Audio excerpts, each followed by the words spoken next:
ዮሐንስ ሌላው የሚናገረው ምን እያለ ነው? በቶሎ ይመጣል ኢየሱስ በቶሎ ይመጣል።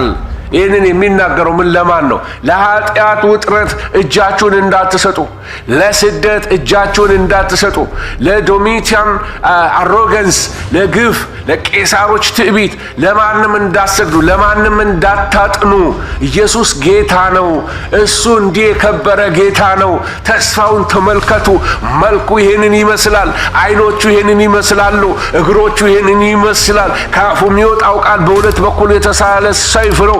ባለስልጣን ነው። ሂዝ ኦቶሪቲ ባለስልጣን ነው። አለቅነት በሱ ላይ ነው ያለው። ይህንን ነው የሚነግራቸው ያለው። ስለዚህ እነዚህ ሰዎች ኢየሱስን ሲስልላቸው ምን ይሰማቸዋል? ታላቅ ደስታ፣ ታላቅ ረፍት፣ ለመሞት የተዘጋጁ ይሆናል። ክብር ለእግዚአብሔር ይሁን። ስለዚህ እጅ እንዳሰጡ የሚል መልእክት አለ። በስደት ጊዜ እጅ እንዳሰጡ፣ በመከራው ውስጥ ዶንት ቢ ዲስከሬጅድ፣ ቆሞ ስታንድ ፈርም፣ አትናወጡ የሚል መልእክት አለ።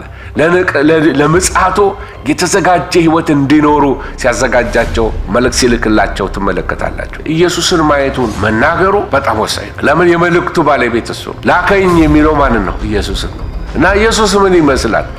እናንተ እንደምታስቡት በፊት አብረነው እንደተመላለስ ነው አይደለም። በቢታንያ፣ ቅፍርናሆም፣ በደብረ ዘይት ተራራ በዛ አብረነው እንደዞር ነው ሳይሆን ፊቱ እንደ ፀሐይ የሚያበራ ነው። አይኖቹ እንደሚንበለበል እሳቶች ናቸው። ራሱ እንደ በረዶ ጸጉር ነው ያለው። ከአፉ በሁለት በኩል የተሳለ ሰይፍ ይወጣል። የእግዚአብሔር ቃል በኤፌሶን 6:17 እንደሚነግረን በእጆቹ ላይ 7 ከዋክብቶች የያዘ ነው። ምልክታዊ ናቸው። ሲምቦሊክ አርጎ ነው የሚነግረው። ነጭ ልብስ ለብሷል። እግሮቹ እንደ ናስ የጠሩ ናቸው። የወርቅ መቅረዙ መካከል እየተመላለሰ ነው። ቤተ ክርስቲያን ናት። ይመረምራታል፣ ይመለከታታል። ሱፐርቫይዝ እያደረጋት ነው ቤተ ክርስቲያን። ስለዚህ ጌታ በዙፋኑ ነው። ጌታ አለቃ ነው። ጌታ አሸንፏል። ጌታ ድል ነስቷል። እሱ ጌታ ነው። የወርቅ እዚህ ላይ ምንድነው ያዘው? በወርቅ የተሰራ ቀበቶ መታጠቂያ አድርጓል በደረቱ ላይ ብሎ ይናገራል። አለቅነት፣ ጌትነት፣ ዲቪኒቲ መለኮትነቱን የሚያሳየን ነው። እግዚአብሔር እናመሰግን። ይሄንን ነው መጀመሪያ ጻፈላችኋል። ይሄ ለቤተ ክርስቲያን ትልቅ መጽናናት ነው። ሕያው ጌታ ነው። ባለስልጣን ነው። ከአፉ ቃል ይወጣል። ቃሉ ደግሞ በሁለት በኩል የተሳለ ሰይፍ ነው። ፊቱ እንዲህ ነው። ከግርማው እንደዚህ ነው። ምን ማለት ነው? የትንሣኤው ጌታ እንዲህ ነው። ኢየሱስ ድል ነስቷል። ይሄንን ቤተ ክርስቲያን ሙሽራዋን እያስተዋወቃት ነው። ውቡን ጌታ እያስተዋወቃት ነው። ድል ነሹን ጌታ እያስተዋወቃት ነው። ከረሳቸው ሊያስታውሳት ነው እንደገና። ክብር ለእግዚአብሔር ይሁን። ከዮሐንስ ራእይ ነው የምንመለከተው። የዮሐንስን ራእይ እንግዲህ ዛሬ በዚህ ክፍል እንመለከተዋለን። እንደዚህ ይላል። ይቅርታ ቃሉን ከማንበብ ካሉብቶ የሚል ቃል ነው። ካሎፕሲስ ሳይሆን ካሉብቶ የሚል ቃል ነው። አፖካሉብቶ የሁለት የግሪክ ቃሎች ድምር ነው እና የሁለቱ የቃላት ትርጉም ምን ማለት ነው? ቱ አንከቨር ማለት ነው። ምን ማለት ነው? መክፈት፣ መግለጥ፣ አንከቨር ማድረግ ወይንም ደግሞ መጋረጃ መክፈት የሚል ነው። አፖ ማለት አዌይ ፍሮም ማለት ሲሆን ካሉብቶ ማለት ወይንም ካሉፕሲስ ማለት ደግሞ መጋረጃ መደበቂያ ማለት ነው። ሁለቱን ቃል ስትደምሩት አፖካሊፕሲስ የሚለው ቃል ስትመለከቱ ወይም አፖካሊፕስ የሚለው ቃል ከዚህ ነው የመጣው። ራእይ የሚለው ማለት ነው። በግሪክኛ የምን ማለት ነው? የተሸፈነውን የተደበቀውን ብርሃን ማውጣት ማለት ነው። ወደ ብርሃን ማውጣት ማለት ነው። ስለዚህ የሬቨሌሽን መጽሐፍ ነገሮችን መክደን ሳይሆን ነገሮችን መግለጥ ነው የያዘው። ነገሮች የተደፈኑበት ሳይሆን የራእይ መጽሐፍ ነገር የተገለጠበት መጽሐፍ ነው። ጌታን እናመሰግናለን። ስለዚህ የራእይን መጽሐፍ እንደንተን ማየት የለብንም። አንዳንድ ሰዎች የራእይን መጽሐፍ በጣም እፈራዋለሁ ይላሉ እና ራእይ መጽሐፍ የሚያስፈራ መጽሐፍ አይደለም። የራእይ መጽሐፍ የተገለጠ መጽሐፍ፣ የራእይ መጽሐፍ የተብራራ መጽሐፍ፣ የራእይ መጽሐፍ ራሱን በራሱ የሚገልጥ ነው እና እንደዚህ አራዊት ከምድር ወጡ ይልና እነሱም እንደዚህ እንዲህ አይነት መናፍስቶች ናቸው ብሎ ራሱን በራሱ የሚተረጉም መጽሐፍ ነው እንጂ መጽሐፍ ቅዱስ ይቅርታ የዮሐንስ ራእይ አፖካሊፕሲስ ድፍን መጽሐፍ አይደለም። አፖካሊፕስ ማለት ራእይን መክፈት፣ የተሸፈነን መጋረጃ መግለጥ ማለት ነው። ስለዚህ የዮሐንስ መገለጥ ማለት ይችላልላችሁ ወይም የኢየሱስ ክርስቶስ ራእይ ነው የሚባለው። ራእዩ የኢየሱስ ነው። አብ ለወልድ የሰጠው ራእይ ነው። ወልድ ደግሞ በመልአኩ በኩል አድርጎ ለወልድ የሰጠው ራእይ ነው። ስለዚህ የራእዩ ባለቤት ኢየሱስ ነው። ስለዚህ ትክክለኛው አገላለጽ ሊሆን የሚችለው የዮሐንስ ራእይ ከማለት ይልቅ የኢየሱስ ክርስቶስ ራእይ አብ ለወልድ የሰጠው ራእይ ነው። ስለ ዘመኑ መጨረሻ መገለጥ ያለበትን ማለት ነው። ስለዚህ አፖካሊፕሲስ ማለት ነገርን መግለጥ፣ መጋረጃን መክፈት ማለት ነው። ትልቅ መጽሐፎች ተጽፈዋል። አንድ ኢትዮጵያዊ ፓስተር የጻፈው የጻፈ አባት አለ። በፓስተር ተስፋ ወርቅነህ ይባላል። ግሩም አድርጎ የጻፈ ይመስለኛል። ጥሩ ለረጅም ዘመናት ያስተማረ አባት ነው። ጥሩ አድርጎ መጽሐፍ መድብል ጽፏል።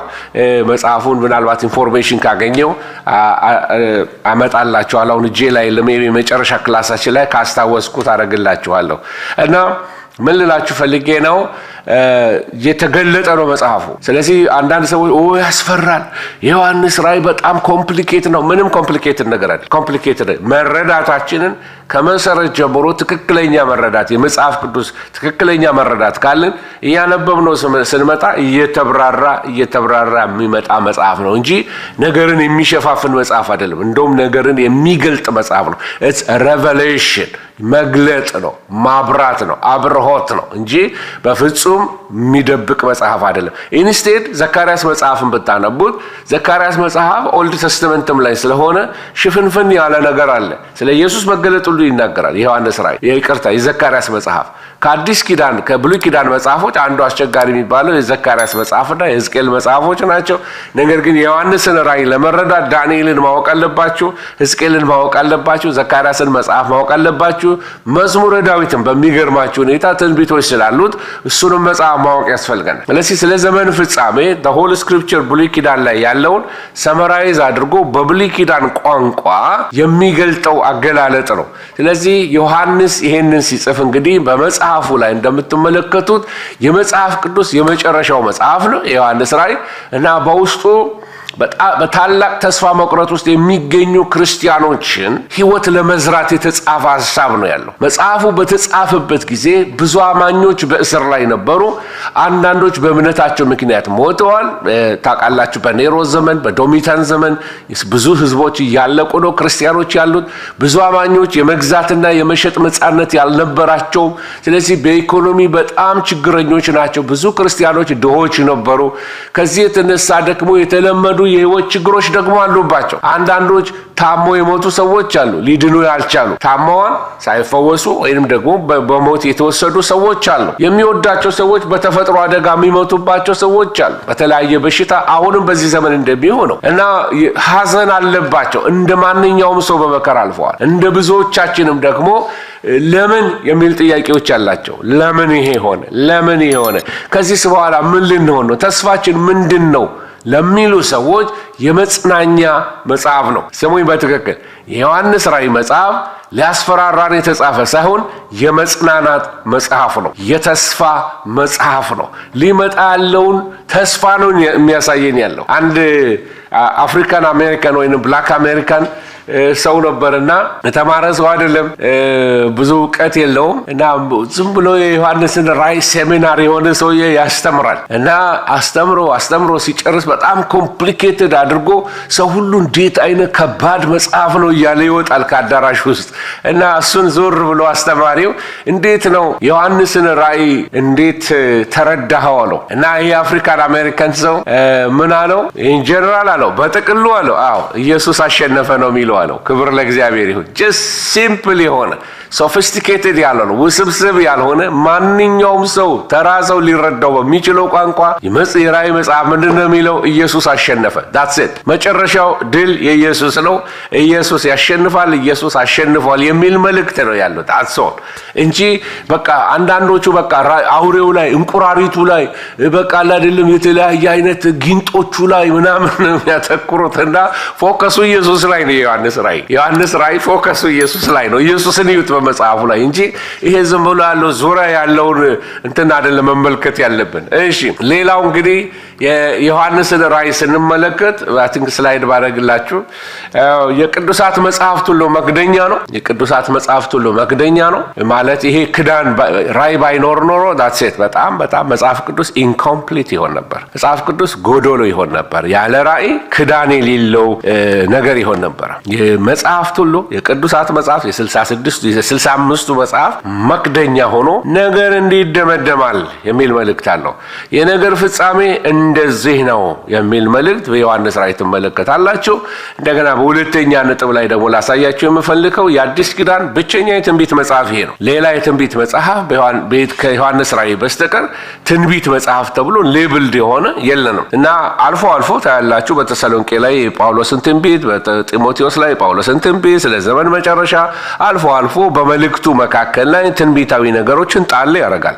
ይሄ ግን ከሲጀመር እስከ መጨረሻ ትንቢታዊ የሆነ ፕሮፌቲክ የሆነ በራእይ የመጣ በራእይ የታየ የተመለከተው ነው እንጂ ሌክቸር አይደለም እና የፉል የትንቢት መጽሐፍ አካሄዱ ሁሉ ነገር በጣም ትክክል የሆነ ነው። እሺ ስለዚህ ሶስተኛው ነገር ደግሞ ምንድነው? ሁለንተናው ከዳንኤል ትንቢት ጋራ የተወራረሰ ነው። ዳንኤል በሚናገርበት ቋንቋ ነው የሚናገረው። ሕዝቅኤል በሚናገርበት ቋንቋ ነው የሚናገረው።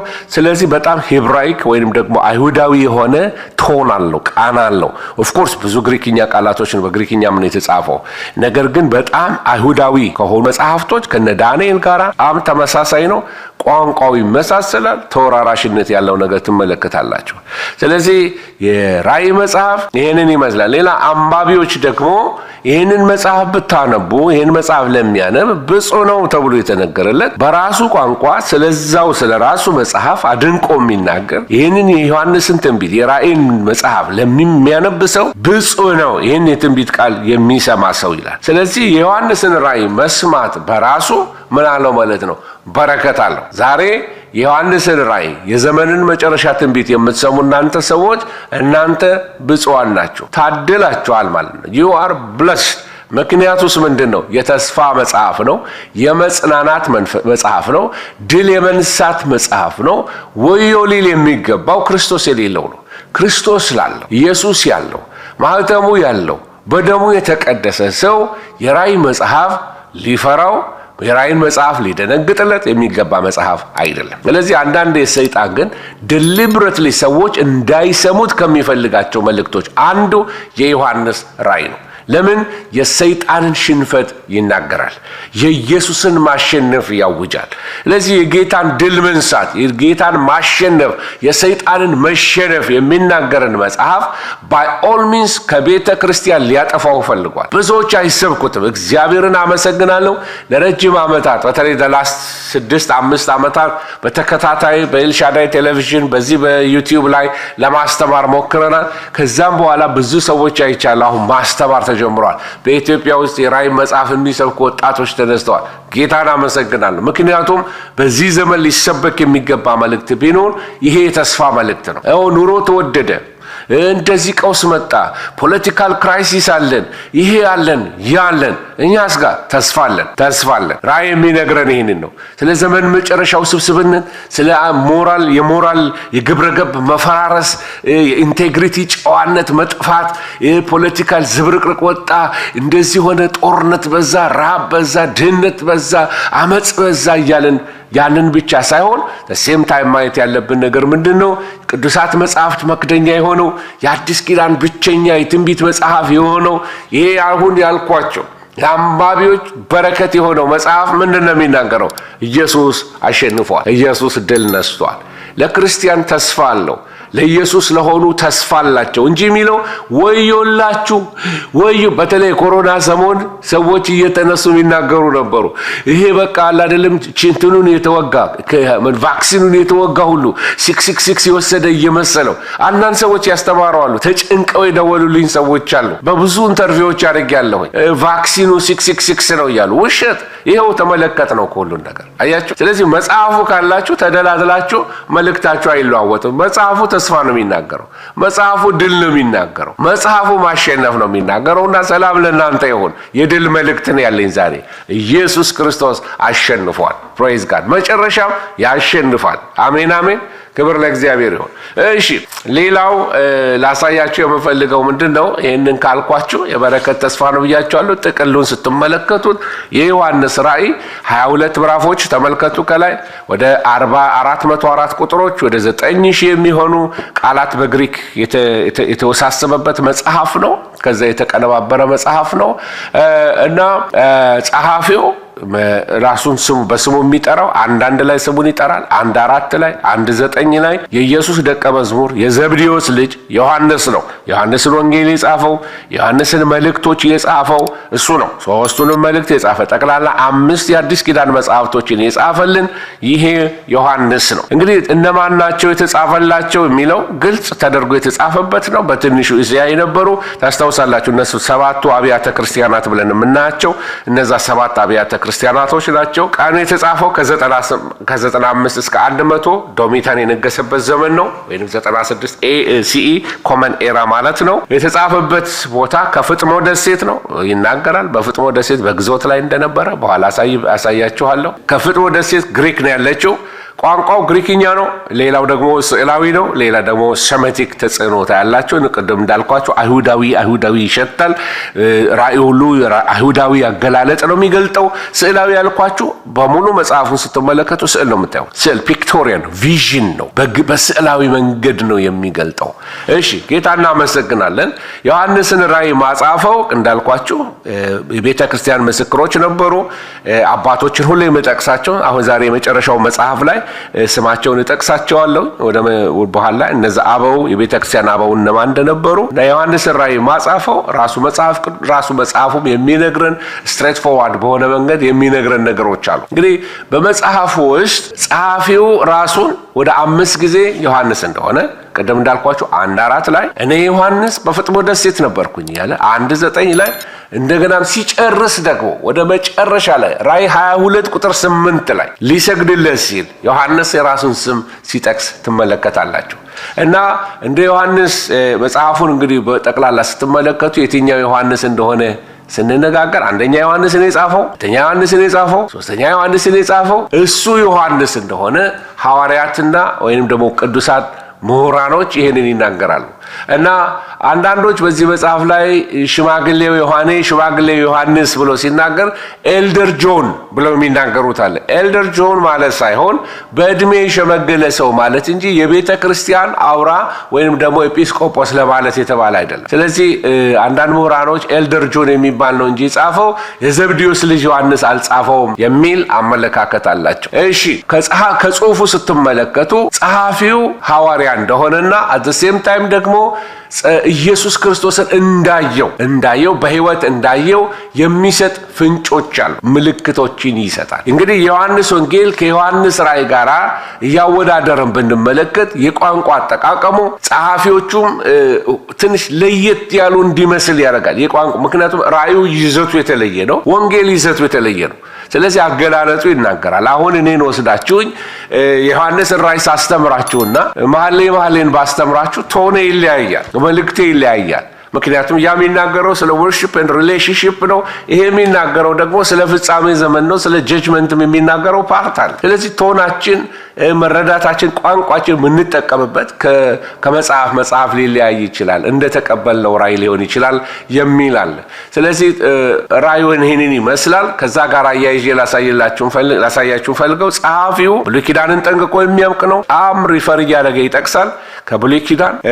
እንደገና ደግሞ በዚህ በኤዥያ ማይነር አካባቢ ላይ የታወቀ ሰው እንደሆነ፣ ስለዚህ መልእክቱን የሚጽፍላቸው ለነዛ ለሚያውቁት እንደሆነ ትመለከታላችሁ። እንደገና በዶሚታን ዘመን በፍጥሞ በምትባለው ደሴት ላይ በግዞት እንደነበረ መጽሐፉ በራሱ ይተርካል ማለት ነው። እሺ እና ይሄ የውስጣዊ ማስረጃ ነው። ውስጣዊ ማስረጃ ዮሐንስ ነው ይለናል። ከውጪ ደግሞ ጀስቲን ማርቲር ተመልከቱ። ከመቶ ዮሐንስ የሞተው ወደ 90ዎቹ ወይም 100 አካባቢ ነው። ይሄ ደግሞ ከመቶ ጀምሮ እስከ 165 የኖረ ሰው ነው። ለዚህ በጣም ቅርብ ነው ለዮሐንስ። ለዚህ ነው ደጋግሜ ማነሳው። ጀስቲን ማርቲር ሂስቶሪካል ኤቪደንስን ከዚህ እንወስዳለን። እሱ ከጻፈውና የመጀመሪያው ክፍለ ዘመን ስመጥር የነበረ አባት ነው እሱ። ዮሐንስ ዘብዴዎስ ልጅ ሐዋርያው እሱ እንደጻፈ ይመሰክራል። ታይም ደግሞ ሌላው ምስክር ኢሬኒየስን ታውቁታላችሁ። ኢሬኒየስም እሱ ይሄንን ይመሰክራል። እንደገናም ደግሞ ጠርጠሉስ ወይንም ደግሞ ተርቱሊየን የሚባለው የቤተክርስቲያን አባት እሱም ደግሞ በ155 የነበረው ሰው ሲመሰክር ትመለከታላችሁ። ኦኬ እነዚህ ነገሮች አንስቼላችኋለሁ። ሂፖሊተስ የሚባል ሰው ነበር ሌላ፣ እሱም ይሄንን ይመሰክራል። ዮሐንስ ነው ይላል። የአሌክሳንድሪያው ቀለምጦስ ወይንም የአሌክሳንድሪያው ክሌመንት እሱም ዮሐንስ ነው የጻፈው ብሎ ይመሰክራል። ዩሲቢየስ ከ300 ዓመት በኋላ ደግሞ ከዮሐንስ በኋላ የ300 ዓመት እነዚህ አባቶች የተናገሩትን ወስዶ ዩሲቢየስ የጻፈው መጽሐፍ አለች በዚህ ዘመን በእንግሊዝኛ የተጻፈች። ቆይ ላሳያችሁ። እችተና ዩሲቢየስ ኤክሌሲያስቲክ ሂስትሪ የሚል የጻፈው መጽሐፍ አለ። የፖፑላር ኤዲሽን ነው ማለት ማንም ኤዲተሮች አርቀቀው የጻፉት ነው። እሱ የጻፈውን ሰብስበው አስተካክለው የጻፉት ነው።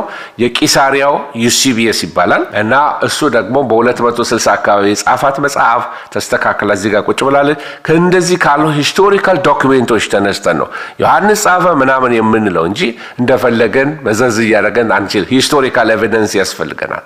ይሄ ኢግኔሽየስ ወይንም ደግሞ አግናቲዩስ ይሉታል በአማርኛ የኦርቶዶክስ አባቶች በግዕዝ ሲተረጉሙት አግኔሽየስ እና ይሄ እሱም ዮሐንስ የዘብዴዎስ ልጅ እሱ ነው የተረጎመው ብሎ ይናገራል። ዮሐንስ የት ነበር አልኳችሁ? ፓትሞስ ወይንም ደግሞ ፍጥሞ ደሴት። ፓትሞስ የግሪክኛ ስሙ ነው። ስለዚህ ፓትሞስ ደሴት እስካሁን ድረስ በዛው ስም ነው የምትጠራው። እስካሁን እንግዲህ ቦታዎች አሉ። ዮሐንስ ራእዩን ተቀበለበት የሚባል የተሰነጠቀ አለት አለ። እዛ ውስጥ ሆኖ ነው የተመለከተው የሚሉት አለ እና ይሄ ገዳማት ያሉበት አይላንድ ነው። መኖሪያ ስቲል ሰዎች ይኖሩበታል። ትክክለኛ ቦታ ነው። እዚህ መጽሐፍ ቅዱሳችን ስንጀምሮ ጀምሮ ገና ዘፍጥረት ገና ስንጀምር ስለ መሰፖቶሚያ ስንማር ታስታውሱ እንደሆነ ከጂኦግራፊካል ነገር ነው የጀመርነው። አሁንም ሄደን መጨረሻ ላይ ስትመለከቱ መጽሐፍ ቅዱስ እውነተኛ መጽሐፍ እንደሆነ የምታውቁት በሆነ ቦታ ላይ በሆነ ዘመን ላይ ሂስቶሪካል ሬፈረንስስ አሉ። ቦታዎቹ አሉ፣ ስሞች አሉ፣ መጽሐፍት አሉ፣ ኤክስትራ ቢብሊካል ሬፈረንስ ምንላቸው አሉ። ከመጽሐፍ ቅዱስ ውጪ የሆኑ ዶክመንቶች አሉ መጽሐፍ ቅዱስ ትክክል እንደሆነ ሪፈር የሚያደርጉን እንጂ መጽሐፍ ቅዱስ ከሰማይ ዱብ አለ ጅብሪል አመጣልን ብለን እንደሱ አናምንም እኛ። ምክንያቱም ቅዱሳን ሰዎች በእግዚአብሔር መንፈስ ተነድተው ጻፉት። እውነተኛ መጽሐፍ ነው። መጽሐፍ ቅዱሳችን ደግሞ ሰዎች ሲሳሳቱ አብርሃም እንደተሳሳተ ይነግረናል። የዳዊትን ኃጢአት አይደብቅለትም፣ ድካማቸው ይነገራልና ዳዊትን ስንጠራው ዳዊት ብለን ነው የምንጠራው፣ አንቱ ብለን አንጠራው። ይገባቸዋል። አንዳንድ ሃይማኖቶች የራሳቸውን ነቢያት አንቱ ይሏቸዋል። እና ይሄ የምልላችሁ ነው መጽሐፍ ቅዱሳችን እንዴት እውነተኛ እንደሆነ ነገርን ወደ ብርሃን እንዴት አውጥቶ እንደሚነግረን ትመለከታላችሁ። ይሄን ካልኳችሁ እንግዲህ ስለ ፍጥሞ ደሴት ነግሬያቸዋለሁ። እንግዲህ የፍጥሞ ደሴት የምትባል ቦታ ነበረች። ስለ ፍጥሞ ደሴት ስታዩ ወደ 60 ኪሎ ሜትር የሚያህል ከዋናው ኤፌሶን ከሚባለው ቦታ ላይ ወይም ከሜንላንዱ ላይ ወደ 60 ኪሎ ሜትር ርቃ ያለች አይላንድ ናት እና አነስተኛ አይላንድ ናት። ወደ 10 ኪሎ ሜትር ብትሆን ናት ስፋቷ 10 ኪሎ ሜትር በ10 ኪሎ ሜትር በ15 ኪሎ ሜትር የምትሆን ናት ብለው ምሁራን ወይም የዘመኑ ኖርማል ኮምፒውተር ላይ ሄዳችሁ መፈለግ ትችላላችሁ። እንደ ሳይዟ ትንሽ ናት እና ይህንን ቦታ ሮማውያን እንደ ግዞት ወይንም ወንጀለኞችን፣ ፖለቲከኛ እስረኞችን፣ ወታደሮችን የሚያስሩበት ቦታ ነው እና ዮሐንስን ወስደው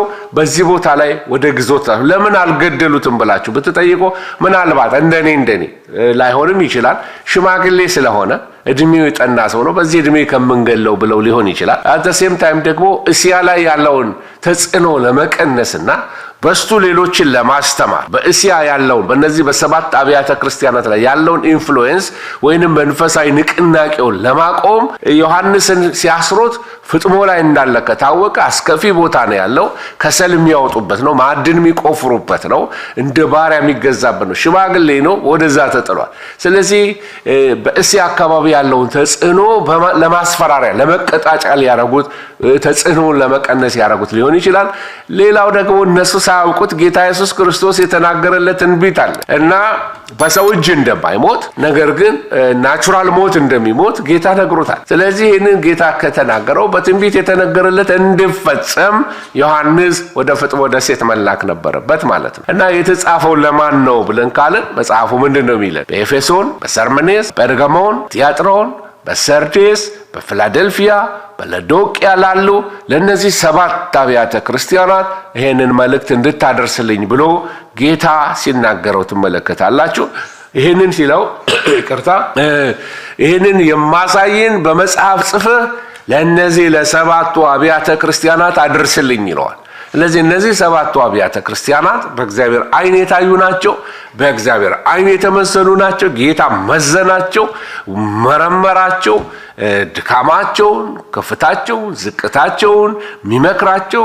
ምነቅፍብህ ነገር አለኝ፣ መልካም ያደረጉትን መልካም በማድረጋቸው ሽልማታቸውን ሲናገር፣ የደከሙትን እየገሰጸ ሲያነቃቃቸው ትመለከታላችሁ። ስለዚህ የተጻፈው ለማን ነው ካላችሁኝ፣ በእስያ ለነበሩ ለነ ኤፌሶን፣ ለሰርምኔስ፣ ለጴርጋሞን፣ ለቲያጥሮን፣ ለሰርዴስ፣ ለፊላዴልፊያ፣ ለሎዶቅያ ለእነዚህ አብያተ ክርስቲያናቶች የተጻፈ ነው። ይህንን ካልኳችሁ የተጻፈበትን ዘመን ቅድም እንዳልኳችሁ በዶሚተን ዘመን ነው የተጻፈው። እንግዲህ ሮማውያን 2 ጊዜ ሜጀር የሆነ በጣም ኃይለኛ ስደት በክርስቲያኖች ላይ አስነስተዋል። የመጀመሪያው በኔሮ ዘመን ነው፣ በ54 እስከ 68 በነበረው ዓመተ ምህረት ላይ ነው። ሁለተኛው ስደት ደግሞ በዶሚታን ዘመነ መንግስት ነበር እና የዶሚታን ዘመነ መንግስት ከ81 እስከ 96 ዓመተ ምህረት ነበር። በእነዚህ 2 ዘመናት በኔሮና በዶሚታን ዘመን ላይ 2 ዌቭ ኦፍ ፐርሲኪዩሽንስ ወይም ደግሞ የስደት ማዕበል አስነስተው ነበር እና ሐዋርያው ዮሐንስ ታስሮ የተወሰደው በፍጥሞ ደሴት እንዲቀመጥ የተደረገው በዚህ ጊዜ ነበር። ስለዚህ የተጻፈበት ዘመን መቼ ነው ካልን በዛ በፍጥሞ ደሴት ምናልባት በ86 እስከ 96 ባለው በዛ ዘመን ውስጥ ሊሆን ይችላል። በውስጥ ፕሮባብሊ 96 የሚለውን ሃይላይት ያደርጋሉ። እርግጠኛ መሆን ግን አይቻልም። ዘመኑን ግን መዳሰስ ይቻላል ማለት ነው። ለምን ተጻፈ የዮሐንስ ራእይ ብለን ለምንጠይቅ ሰዎች የዮሐንስ ራእይ የተጻፈበትን 2-3 ነጥቦች ላሳያቸው። አንደኛ አብያተ ክርስቲያናት ራሳቸውን እግዚአብሔር በሚያያቸው መንገድ እንዲገመግሙ ማበረታታት። ምን ማለት ነው? ስራህን አውቃል፣ ስም አለ፣ ሞተህማል። ጌታ እንዲህ ነው ማይህ ስም አለ ግን ሞተሃል ይላቸውና ምን ማለት ነው? ራሳችሁን ተመልከቱ። ዲስ እንደዚህ ነው ጌታ የሚያያችሁ። አያችሁ ትልቁ የኛ ችግራችን ምንድነው? ሰው የሚያየንን አይን በሰው አይን ለመክበር ነው። ግን እግዚአብሔር ይመዝነናል። እግዚአብሔር ያየናል። እግዚአብሔር ማንነታችንን ይመረምራል። ሰው ከሚለን በላይ ጌታ የሚለን ይበልጣል። ስለዚህ ግድ ሊሰጣችሁ የሚገባው እከሌ በትንቢት እንዲህ ብሎ ተናገረልኝ፣ እከሌ እንደዚህ አለኝ ሳይሆን እግዚአብሔር ምን ይለኛል? አንድ ቀን በጌታ ፊት ስቆም ሰዎች ባሉኝ አይመዝነኝም፣ ጌታ ራሱ ያየኛል። አይኖቹ ቅንድቦቹ የሰው ልጆች ይመረምራሉ ይላል መጽሐፍ ቅዱስ። ወገኖች ሆይ እና አብያተ ክርስቲያናት ራሳቸውን እንዲመለከቱ፣ እንዲመረምሩ፣ እንዲገመግሙ ኢንከሬጅ ለማድረግ ሌላው ደግሞ አማኞች በስደት ጊዜ ወይም ደግሞ ፐርሲኪዩሽን በላቸው ላይ በበዛባቸው ጊዜ ጸንተው እንዲቆሙ፣ ባክስላይድ እንዳያረጉ፣ ጌታን እንዳይተዉ፣ ከመንገዳቸው እንዲስተካከል ለነሱ ቀደም ብሎ እንዲነግር። ለምን ዘመኑ ምን ነበረ? ስለ ቸርች ሂስትሪ ነግሬያችኋለሁ። ዶሚተን የቄሳር ሲዘር ወርሺፕ ወይም የቄሳር አምልኮ ነበረ እና ዕጣን ይታጠንላቸዋል። በገበያ ቦታ ይመለካሉ። በመቅደስ አላቸው በስማቸው በመቅደሳቸው ይመለካሉ እና ዕጣን ማጠን አለባቸው። እምቢ ካሉ ቄሳር ጌታ ነው የሚለውን እምቢ ብለው ኢየሱስ ጌታ ነው ካሉ ፐርሲኪዩሽን ወይም መከራ አለባቸው። ከዚህ የተነሳ ወይ ንብረታቸው ይወሰዳል፣ ይገደላሉ። እንደገና በኮሎሲየም ምን ይሆናሉ? ለአራዊት ይሰጣሉ። በፐብሊክ አሪና ወይም በትልቅ ስቴዲየም በሚመስል ቦታ ውስጥ ለአራዊት ይሰጣሉ። ስለዚህ ኢየሱስ ጌታ ነው ማለት ፕሮግራም ላይ አይደለም ሞቅ ያለው ዘማሪ የተነሳ ኢየሱስ ጌታ ነው እያለ የሚያውጅልን የእንትን አዋጅ ሳይሆን እንበለው ትክክል ነው። በመንፈስ ማንም በመንፈስ ካልሆነ ኢየሱስ ጌታ ነው ሊል አይችልም። ግን ኦሪጂኑ ላይ ወደ እውነተኛው ታሪክ ላይ ስትመጡ የሚናገረው ስለምንድን ነው? በመከራ ውስጥ ያሉ ሰዎች ጌታ ሊሆንባቸው ሌላ የፈለገ ሰው ሲመጣ፣ ጌታ ሊሆንባቸው ችግር ሲመጣ፣ ጌታ ሊሆንባቸው ሞት ሲመጣ እነሱ ምን አሉ? ኖ ችግር፣ ሞት፣ አመጽ፣ ኃጢአት በላይ ላይ ጌታ አይሆንብኝም። ኢየሱስ የህይወቴ ጌታ ነው ብለው ኢየሱስ ጌታ ነው ብለው ከሁሉ በላይ ኢየሱስን ያላቁበት እምነታቸውን ከፍ ያደረጉበት ንግግር ነው እንጂ ይሄ እንዳልኳችሁ እንደ ዘመናችን አውት ኦፍ ኮንቴክስት የምናደርገው አይደለም። እሺ ስለዚህ ችግሩ ስንገባ፣ ቻሌንጅ ሲመጣ፣ ነገር ሊነግስብን ሲመጣ፣ ስጋ፣ ዓለም፣ ሰይጣን ሊነግሱብን ሲመጡ፣ ስደት ሊነግስብን ሲመጣ፣ ችግር የተለያየ ነገር አእምሯችንን ሊያናውዝ ሲመጣ ነው አልፈቅድልህም፣ ኢየሱስ ነው ጌታ በእኔ ላይ ኢየሱስ ነው ጌታ። ኖ ማተር ዋት ችግር ይክበበኝ፣ ኖ ማተር ዋት የተለያየ ነገር ይምጣብኝ፣ ኢየሱስ ብቻውን በህይወቴ ጌታ ነው ብለን ልናውጅ ያስፈልገናል እንጂ ዝም ብሎ የሙዚቃ ቢት ማስጠበቅ አይደለም። ኢየሱስ ጌታ ነው። ሰባኪውን በየመካከል ላይ ቢት የሚያስጠብቅ ሙዚቀኛ ይመስል ኢየሱስ ጌታ ነው፣ ዝም ብሎ ኢየሱስ ጌታ ነው የሚባል አይደለም። ትርጉሙ ገብቶን እንበለው ካልን ትርጉሙ ገብቶን እንበለው። ክብር ለእግዚአብሔር ይሁን። እና ለአራዊት ይሰጧቸዋል፣ ብዙ ፐርሲኪዩሽን ይገጥማቸው ነበር። እና ሌላው ምን ለማሳየት ነው? በአይናቸው ፊት ወይም ደግሞ በልቦናቸው መንፈሳዊውን ዓለም እንዲመለከቱ ከሚያዩት ዓለም ጀርባ ከገጠማቸው ቻሌንጅ ጀርባ ምን እንዳለ፣ መንፈሳዊ ዓለም እንዳለ፣ ክፉ ዓለም እንዳለ፣ ህይወት ያለበት የእግዚአብሔር ዓለም እንዳለ እነዚህ ነገር እንዲያውቁ ከገሃዱ ዓለም ሌላ የጨለማ ዓለም እንዳለ፣ አራዊት እንዳለ፣ ውጊያ እንዳለ፣ ሰልፍ እንዳለ፣ ጦርነት እንዳለ፣ ጌታ ደግሞ የሁሉ አሸናፊ እንዳለ በመንፈሳዊ ዓለም ላይ ያለውን ጦርነት እንዲረዱ ይህን ነገር ሊያሳያቸው ያስፈልጋል። ስለዚህ የዮሐንስ ራእይ የሚነግረን በውስጡ ብዙ ኮንቴንት አለው። ዮሐንስ ራእይ በውስጡ ብዙ ኮንቴንት አለው፣ ብዙ ይዘት አለው። ይህንን ነው የምንመለከተው። በዚህ መጽሐፍ ውስጥ እንግዲህ ንጽጽር አድርገን ልንመለከታቸው የምንችላቸው ብዙ ነገሮች አሉ። ይህንን መጽሐፍ ተራ በተራ እየገለጠ ስንማር በዘፍጥረት መጽሐፍ ላይ የተጀመረውና በራእይ ላይ የተፈጸሙ ነገሮች ያሳየናል። በገነት የሰው ዘር ጅማሬን እንደሚነግረን ዘፍጥረት፣ ራእይ ደግሞ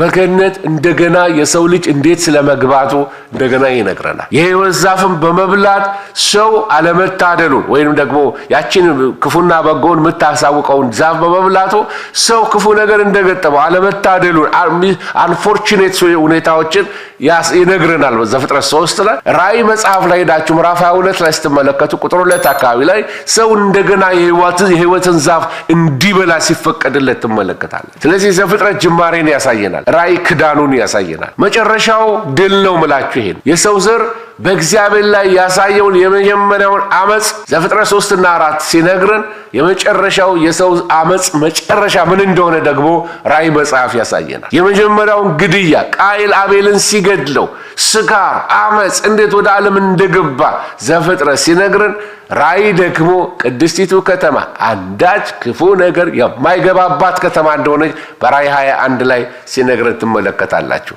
ስለዚህ ያለ ራእይ መጽሐፍ ቅዱሳችን ኢንኮምፕሊት ይሆን ነበር። እግዚአብሔር ግን በአዋቂነቱ በመለኮታዊ ጥበቡ የዮሐንስን ራእይ ሰጠን። ለዚህ ነው ይህን መጽሐፍ የሚያነብ የተባረከ ነው፣ መጨረሻውን የሚያውቅ የተባረከ ነው የተባለው። ለዚህ ነው በመጽሐፍ ቅዱሳችን አሁንም ዘፍጥረትን ሄዳችሁ ስትመለከቱ የኃጢአትን አሳዛኝ ውጤት በዘፍጥረት 3 እና 4 ትመለከታላችሁ። እግዚአብሔር ሰማይና ምድርን ፈጠረ ይላል። ከኤደን ገነት 4 ወንዞች ይፈሱ ነበር ይላል ዘፍጥረት መጽሐፍ። አዳምና ሔዋን በዛ ነበሩ ይለናል። እርግማን ተነገረ ይለናል። ሞት ወደ ፍጥረት ገባ ይለናል መጽሐፍ ቅዱስ። ባቢሎን ግንብ ሰራ ይለናል። ስንጀምር አስቦ ወደኋላ እየሄድኩኝ ነው። አሁን ዘፍጥረት እየወሰድኳችሁ ነው በራእይ ላይ ሆኜ ልክናት መጽሐፉን ሰመራይዝ እያደረግን ስለሆነ። ስለዚህ ባቢሎን ግንብ ተሰራ፣ ፍርድ በሰዎች ላይ ሆነ። እግዚአብሔር ግን ይህን ሁሉ ከሆነ በኋላ ያደረገው የቤዛነትን ተስፋ ሰጠ። እግዚአብሔር ቤዛነትን ተስፋ ሰጠ። ወደ ራእይ መጽሐፍ ላይ ስትመጡ ምዕራፍ 21 ላይ ሄዳችሁ ትመለከቱ አዲስ ሰማይና አዲስ ምድር። በዘፍጥረት ሰማይና ምድር ተፈጥሯል። አሁን ግን የሚናገረው አዲስ ሰማይና አዲስ ምድር እንደሚፈጠር ይናገራል። አዲሲቱ ኢየሩሳሌም፣ ስለ ምድራዊቱ አይደለም፣ ሰማይቱ ኢየሩሳሌም ከውስጧ የሕይወት ወንዝ የሚፈስባት ምንጭ የሚፈልቅባት የእግዚአብሔር ወንዝ ከመቅደስ እንደሚፈልግ ይህንን ይናገርበታል።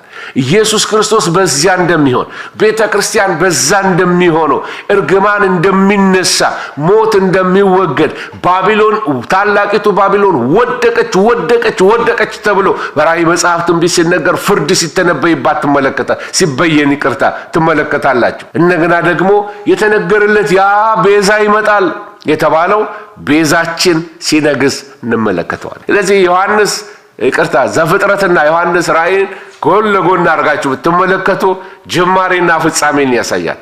ክዳኑ የዮሐንስ ራእይ ነው። ይህን መጽሐፍ ሰዎች በተለያየ መንገድ ይተረጉሙታል። ወደ ዋናው ነገር ልምጣ። ይህን መጽሐፍ በተለያየ መንገድ ይተረጉሙታል። የራእይ መጽሐፍ አተረጓጎምን ላሳያቸው፣ ወይንም ደግሞ ሰዎች የሚተረጉሙበትን መንገድ ላሳያቸው። ድርቅ ብዬ እኔ የምተረጉምበት መንገድ ብቻ ነው ትክክል ብዬ አልልም። ምክንያቱም ይህን የምለው ለምንድን ነው? ቅድም እንዳልኳችሁ እኔም እንደናንተው ተማሪ ነኝ። እግዚአብሔርን ቃል አውቆ የጨረሰ ሰው የለም። ግን በጣም ራሴን ለዚህ መጽሐፍ ለመማር ተጋለሁ በጌታ ጸጋ ማለት ነው። ግን አውቄ አልጨረስኩም እና ለመማር በጣም ኦፕን ነኝ። እንዲህ አይነት ቪው ነው ያለኝ ሲሉ ሰዎች አነባዋለሁ፣ አየዋለሁ፣ ወስዳለሁ፣ ማልወስደውን አልወስድም። የተረዳሁት መረዳት ሞር ቢብሊካል ከሆነ ወደ ቢብሊካል ወደ ሆነው ኖሌጅ ላይ አደላለሁኝ እና አተረጓጎሙን ሳሳያችሁ አንዳንድ ኮምፕሊት የሆኑ ኤረር ነው ብዬ ስናገር ከኔ ጥናት አንጻር ከኔ ይህን መጽሐፍ ካነበብኩበት ጊዜ አንጻር የተረዳሁትን መረዳት ነገርኳችሁ እንጂ ኮምፕሊትሊ በውስጡ ምንም እውነት የለም ማለት አይደለም። እና አተረጓጎም ላይ የተለያየ አተረጓጎሞችን ሲነግራችሁ ሌሎችን ለመተቸት እና ለመንቀፍ የኔ ብቻ አዋቂ ነኝ ለማለት እንዳልሆነ እንድትረዱልኝ ነው። እና የራእይ መጽሐፍን ስንተረጉም ልንረዳቸው የሚገቡ ነገሮች አሉ። የመጀመሪያው ነገር ፎከስ ማድረግ ያለብን አንድ ነገር አለ። እሱ ምንድነው? የመጽሐፉ ትረካ ላይ ትኩረት ማድረግ። ለምሳሌ እዚህ ላይ ጻፍኩላችኋል። የብርጭቆ ባህር ብሎ ይናገራል። እና የብርጭቆ ባህር ምንድነው ከማለት በዙፋኑ ላይ ያለው ማን ነው ብሎ ማወቅ። አሁን ይሄን ላስረዳችሁ ፈልጋለሁ። አንዳንድ የመጽሐፍ ቅዱስ ዮሐንስን ራእይ ሲተረጉሙ አንዳንዱ ኮምፕሊትሊ በቃ አውት ኦፍ መጽሐፉ ሊናገር ከፈለገው ይወጣሉ። የብርጭቆ ባህር ማለት ብለው ከሳይንስ ጋር ያገናኙታል። ከስፔስ ቴክኖሎጂ ጋር የሚያያዙ ሰዎች አሉ። እሱ ጋር አይደለም እየተናገረ ያለው። ኮንቴክስቱን ተመልከተው። ኮንቴክስቱን ስንመለከተው ሊናገር የፈለገው የትኛውን ለማድመቅ ነው? የብርጭቆ ባህሩን ሊያደምቅልን ነው የሚነግረን ወይስ በዛ ልክ እንደ ሰንጴር ወይንም ደግሞ መስታወት በሚመስለው ወለል ላይ የተቀመጠውን ዙፋን ላይ የተቀመጠውን ማየት? ያያችሁ የከበረው የቱ ነው? በሰንጴር ላይ የተቀመጠው በዛ በሰንጴር ዙፋን ላይ የተቀመጠው ንጉስ ላይ አይኖቻችንን ማረክ ትችል። በጣም ትንሽ የሆኑ በቃ ብልጭልጭ ነገሮች ላይ አይኖቻችን እዛ ላይ ይቀመጣሉ። ዮሐንስን ራእይ ስናነብ በዛ መንገድ ከሄድን እንስታለን። ስለዚህ አውራ ነገሩ ላይ አውራ ትርክቱ ላይ ፎከስ ልናደርግ ይገባናል። እና ሌላው ነገር ላሳያችሁ የምፈልገው ነገር ምንድነው? በመጽሐፉ ውስጥ በመጽሐፉ መንፈስ ውስጥ መግባት። ይሄ ስትሮንግሊ በራእይ መጽሐፍ ብቻ አይደለም የምላችሁ፣ በሌሎችንም መጽሐፍ ስታጠኑ በመጽሐፉ መንፈስ ውስጥ ግቡ። መጽሐፉ መንፈስ ውስጥ መጽሐፉ ዘመን ውስጥ ግቡ። የመጽሐፉ ዘመን ምን ይመስላል? ያንን ሂስቶሪካል ባክግራውንድ ካወቃችሁ በኋላ አሁን ተስፋ ነው የሚናገረው ብያችኋለሁ። የመጽሐፉ መንፈስ ካገኛችሁት በመጽሐፉን ስትተረትሩት አሁን አንዳንዶቹ በዚህ ዘመን ይተረጉሙታል። ትልቁ ኤረር እሱ ነው። ትልቁ ኤረር እዚህ ላይ ነው። ምን ማለት እንደሆነ እመጣላችኋለሁ። ለምሳሌ በዚህ ዘመን ተመልከቱ ነገሩን። ከዚህ ዘመን ጋር አሁን ኦባማ ተመረጠ፣ ትራምፕ ተመረጠ፣ ባይደን ተመረጠ። ከሱ ጋር የሚያያይዙ ሰዎች አሉ። ራእይን ሲተረጉሙ ኢሉሚናቲ ምናምን አዲስ ኖሌጅ ያመጡ ይመስላቸዋል። ዝም ብሎ መፈላሰፍ። የተጻፈውን መጽሐፍ በስርዓቱ አንብበን ሳንጨርሰው ሌላ አጉል ፍልስፍና ውስጥ እንገባና መጽሐፉ ማይለውን የዮሐንስ ራእይ ያልተናገረውን ሶፊስቲኬሽን ውስጥ እንገባለን። ከራእይ ጋር ማያያዙ ነገሮችን ከዘመን እድገት ጋር ስልጣኔ ጋር የሚሄደውን እንደ ስልጣኔ ሬፈረንስ ምሳሌ ልሰጥበት ትችላለህ እንጂ ከራእይ መጽሐፍ ጋር የምታያይዘው ነገር አይደለም። ስለዚህ በዚህ ዘመን ከዘመኑ ጋር አሁን ኦባማ አንታይ ክራይስት ነው እያሉ የሚጽፉ ሰዎች ነበሩ። ጸረ ክርስቶስ ኦባማ ነው።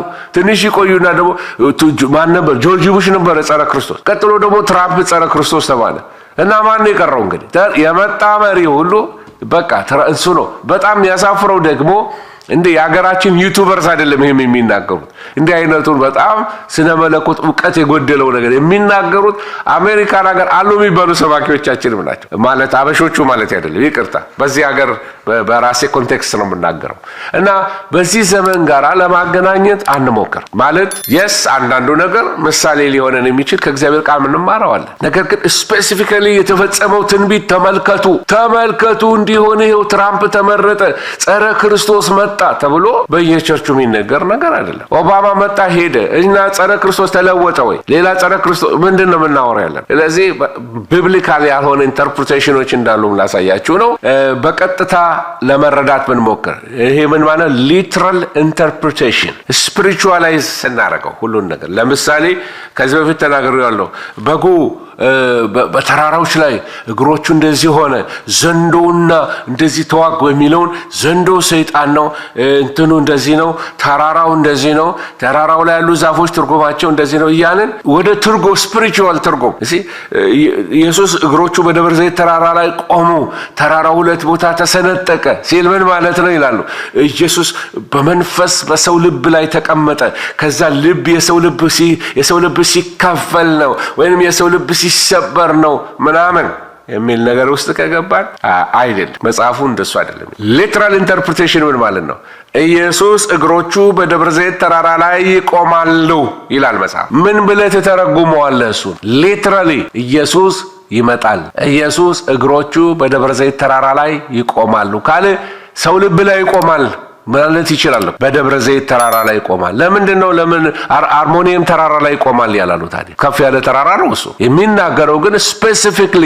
ጌታ የት ቦታ እንደሚመጣ ከምስራቁ በር ፊት ለፊት ወደ ቅድስተ ቅዱሳን የሚወስደው መንገድ ያ ስለሆነ ደብረ ዘይት ተራራ ይቆማል ተራራው ሁለት ቦታ ይከፈላል ሽሽት ይሆናል እንደዚህ የሚሆነው ሊትራል ኤንድ ኦፍ ትሪቡሌሽን በትሪቡሌሽን ወይም በዘመኑ መጨረሻ በመከራው ዘመን መጨረሻ ላይ የሚሆነው ነገር ለእስራኤል እየተናገረ ነው መከራው ያዕቆብ መከራ ነው መከራው ያዕቆብ መከራ የተባለው ለአይሁዶች ስለተመረጡት የተባለው ይሄንን ነው ስለዚህ ይሄን በቀጥታ ሊትራል ኢንተርፕሪቴሽን ነው ለነጠቀም የሚገባው አንዳንዶች ይሄንን ወስደው ነው አሁን የምላችሁ ስተት ምን ይወስዳቸዋል እኛንን እንጂ የምንገለጠው ኢየሱስ አይገለጥም የሚሉ ልጆች አሉ ሰዎች አሉ እኛንን የምንገለጠው እንጂ ኢየሱስ አይገለጥም ነው መጽሐፌን ያስተምራል አንተ የተረጎምከው ነው ያንተ ኢንተርፕሪቴሽን ነው አሁን ግን ምንማረው the book the bible እሱ ልንረዳ ይገባል ለዚህ መጽሐፉን ስንተረጉም literal interpretation ያስፈልገናል ሌላው ደግሞ በትህትና ልንማር ይገባል ቀደም እንዳልኳችሁ ትህትና መጽሐፍ ቅዱስን አስተማሪዎች ሰባኪዎች አሮጋንት አትሆኑ አውቀን ስላልጨረስን አረ በጣም እኮ ያሳፍራል በእውነት ነው የምላችሁ ለእናንተ እኔ እንደው ቃል እንደው ባልገባላችሁ አይደለም ከስሜ በፊት የሚጻፍ ማዕረግ ቢኖርኝ ይሄ በዚህ ዘመን እየገዙ ዶክተር የሚባሉ ሰዎች እንዴት ያሳፍራል ተምሮ እንደጨረሰ ሰው ኤስ የሚለው ማለት ፓስተር የሚባለው ስም ራሱ በእግዚአብሔር ምህረትና ጸጋ የተሰጠን ነው ግን ትምህርት ቤት ሳይሄዱ እየተገዛ ፓስተር የሚባለው ዶክተር የሚባለው ማዕረግ ጨምሮ ምሁር ለመምሰል አዋቂ ለመምሰል አፋችን ሲከፈት ግን አለማወቃችን ኤክስፖዝ ይሆናል ምን ይጠቅመናል አዋቂ መስሎ ለመታየት በትህትና እንማር በትህትና ቃሉን እንወቀው ቃሉ በቃ ማናቀውን አናቀው ቃሉ ደራሲ መንፈስ ቅዱስ ብቻ ነው ካልገባን መንፈስ ቅዱስ አልገባኝም አስተምረኝ ምንድነው ይሄ ነገር አልገባኝም ብሎ ጌታን መጠየቅ ነው ታስቲ ጥሩ ተማሪ መሆን ከፈልጋችሁ ከመንፈስ ቅዱስ ተማሩ መንፈስ ቅዱስ ያስተምራል ወደ እውነት ሁሉ ይመራናል ስለዚህ ሰባኪው ወንድሞቼ እንደው መማራችሁን አታቆሙ ከትምህርት ቤት from the school of Christ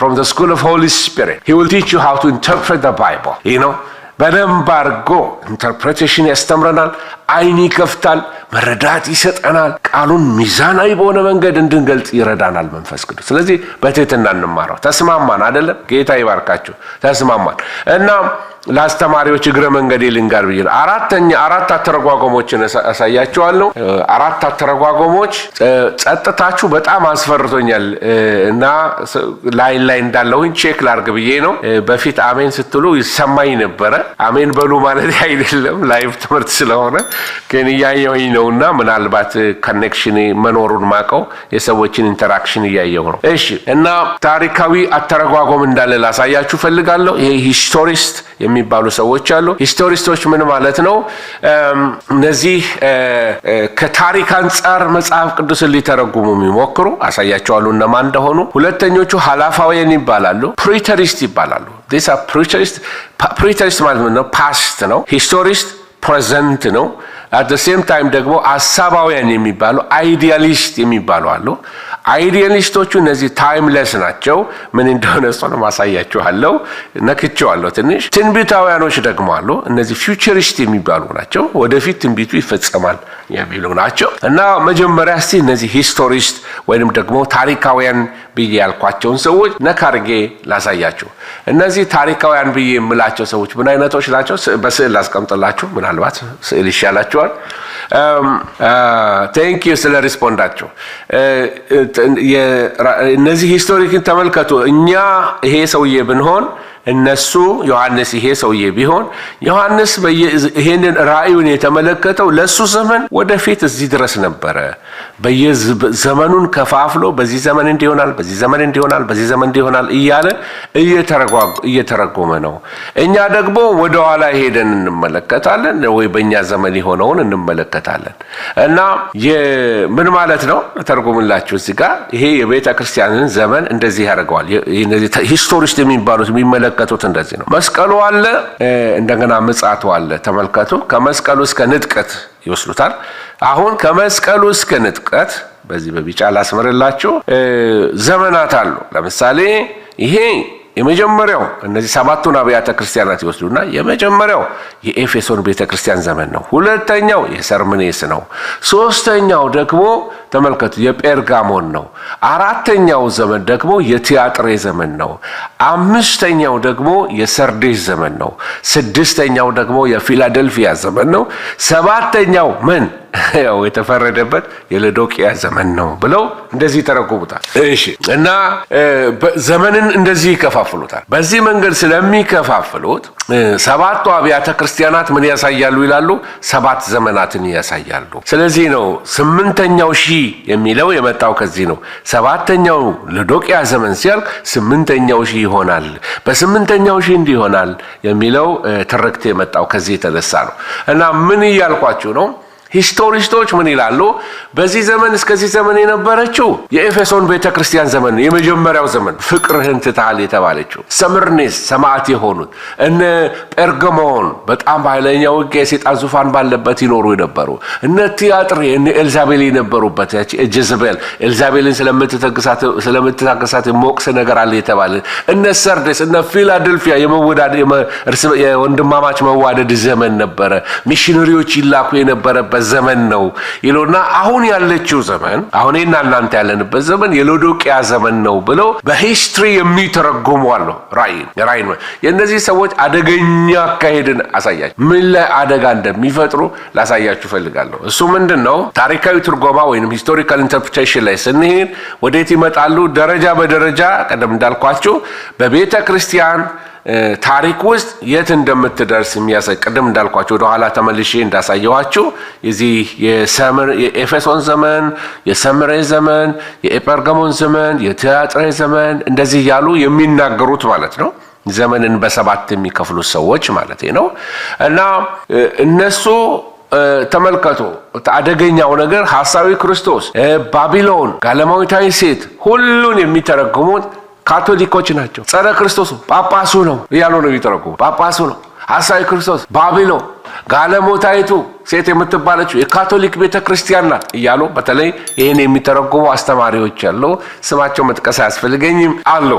አልናገርም፣ ምክንያቱም ትንቢት ትምህርት ነው። የትንቢት ትምህርት ላይ ያልተፈጸመ ነገርም ስለሆነ የሚፈጸምም እየተፈጸመም ያለ ነገር ስለሆነ ያንን የሚያውቀው ጌታ ብቻ ስለሆነ ግን ትክክለኛ መንገድ ነው ብዬ የምለውን እነግራቸዋለሁ መጨረሻ ላይ። እና አንዳንዶቹ ምን ይላሉ? የጳጳሱ ሰራዊት በዛ ዘመን የካቶሊክ ቤተክርስቲያን አሁን እንዳለችው ሃይማኖት ብቻ አይደለችም፣ ፖለቲካንም ትመራ ነበረ። ስለዚህ ነገስታትን ትሾማለች፣ ነገስታትን ትቀባና እንደውም የመስቀል ጦርነት ላይ ሰው እንዲታረድ እንዲገደል ብዙ ነገር ኃጢአት ተሰርቷል። ስለዚህ የጳጳሱ ሰራዊት በናፖሊዮን ሲሸነፍ ታውቁታላችሁ። ናፖሊዮን የጳጳሱ ሰራዊት በናፖሊዮን ሲሸነፍ የምጽአቱ ጊዜ ይሆናል እያሉ ታሪካዊ ትርጉም ውስጥ የገቡ ሰዎች ውድቀታቸው እዛ ላይ ነበረ። አልሆነም፣ ምጽአቱ አልሆነም። ናፖሊዮን አሸነፈ፣ የጳጳሱ ሰራዊት ተሸነፈ እና አያቸው።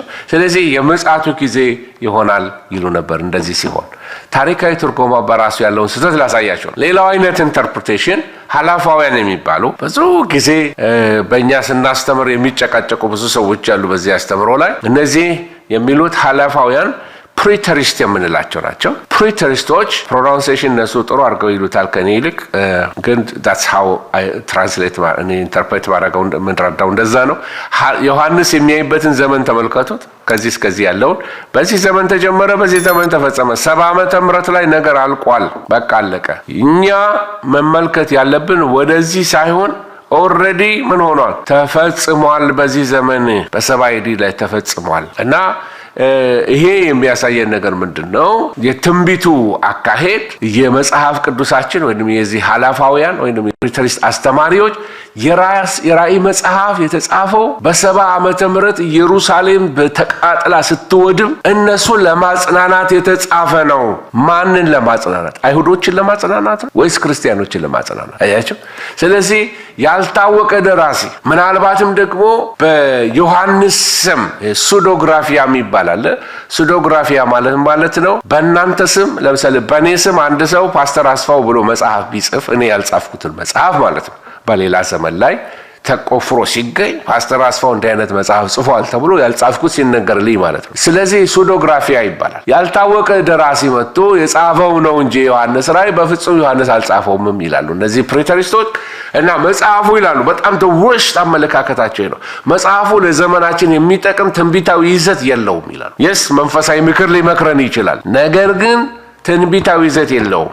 ዮሐንስ ራእይ ተፈጽሟል። ዳትሰት ኢየሱስ በ70 ዓመተ ምህረት ላይ መጥቷል አልቋል የሚል አስተምሮት ነው ፕሪተሪስት። እንደው በግልጥም እንደዛ ባይሉ ተፈጽሟል፣ ትንቢቱ አልቋል፣ 70 ዓመተ ምህረት ላይ እንደዚህ ይሆናል የሚናገረው ዮሐንስ ራእይ በዛ ዘመን ነው፣ አለቀ፣ ትንቢት ከዛ በኋላ የለም ነው የሚሉት። ስለዚህ ኢየሱስ አይመጣም፣ በእነሱ አስተምሮ ኢየሱስ አይመጣም። እነዚህ ምድራችንን እየወረሩ ያሉ አስተማሪዎች ናቸው። ብዙ ሰባኪዎቻችን አፋቸውንም የማይከፍቷት በውስጣቸው መርዝ ስለገባችባቸው ነው አንፎርቹኔትሊ። ነገር ግን ኦልድ ፋሽን እንሆናለን። እኔና እኔን የሚመስሉ ሰዎች ኢየሱስ ይመጣል እንላለን። አሁን ለአንዳንዶች ኢየሱስ አይመጣም፣ ንጥቀትም ይሄ ሰው የፈለሰፈው ትርክት ነው። አንዳንዶች እንደዛ እያሉ የሚጽፉ ይሄ የተፈጸመ ነገር ነው፣ ዝም ብለህ የሌለ ተስፋ ነው የምትሰጠው ለሰው የሚሉኝ ሰዎች አሉ። ኢየሱስ ይመጣል። ይሄ መጽሐፍ የተሻረለት እኔም ውሸታም ነኝ።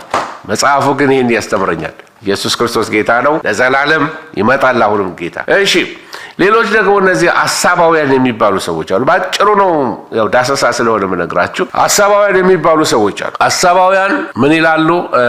ይሄ ታሪኩ ይላል ታሪኩ በቃ አይዲሊስት ነው የሚሏቸው፣ ትርክታውያን ናቸው። እንደ ተረክ እነሱም በቃ ዝም ብሎ ዮሐንስም እንደዛ ነው የሚያየው፣ ያም እንደዛ እንደመረዳታቸው እይታቸው ይለያያል። ምን ማለት እንደው ልንገራችሁ። ሐሳባውያን ወይም አሌጎሪካል የሆነ ወይም መንፈሳዊ በቃ ያመናፍሱታል። በቃ በዘመናዊ ቋንቋው ልጠቀም፣ ነገሩን ያመናፍሱታል ወይም ስፒሪቹዋል ኢንተርፕሬት አሌጎሪክ ያደርጉታል እና ለእያንዳንዱ ክፍል መንፈሳዊ ትርጉም ይሰጡታል። ስለዚህ መጽሐፉ ስለነሱ ምንድነው የሚነግራቸው? በክፉና በጽድቅ መካከል ስለሚሆነው ጦርነት ነው የሚያወራው። እና ምን ይሆናል? ዘንዶ ሰይጣንን ይወክላል፣ መላእክት እግዚአብሔርን ይወክላሉ። ስለዚህ ክፉና በጎ እየተዋጋ ነው ያለው። ይሄ የህይወት ትግልን ነው የሚናገረው እንጂ it has nothing to do with prophecy ይላሉ። yes it has something to do with the prophecy። ነገር ግን እነሱ የሚረዱት ምንድነው? የዕለት ዕለት የህይወት ውጊያ አለብን፣ ስለሱ ነው የሚናገረው። ምሳሌያዊ ነው እና በዳግም ምጽአት አያምኑ፣ በሺህ ዓመት መንግስት አያምኑ። እነዚህ አሌጎሪካል ኢንተርፕሬቴሽን ያላቸው ሰዎች የሚያደርጉት ወይንም የሚያመናፍሱ ሰዎች ያልኳቸው ቀደም እንደው ጥሩ ምሳሌ ቢሆን ተራራውን ምሳሌ ሰጠዋቸው ነው። ተራራው የሰው ልብ ነው።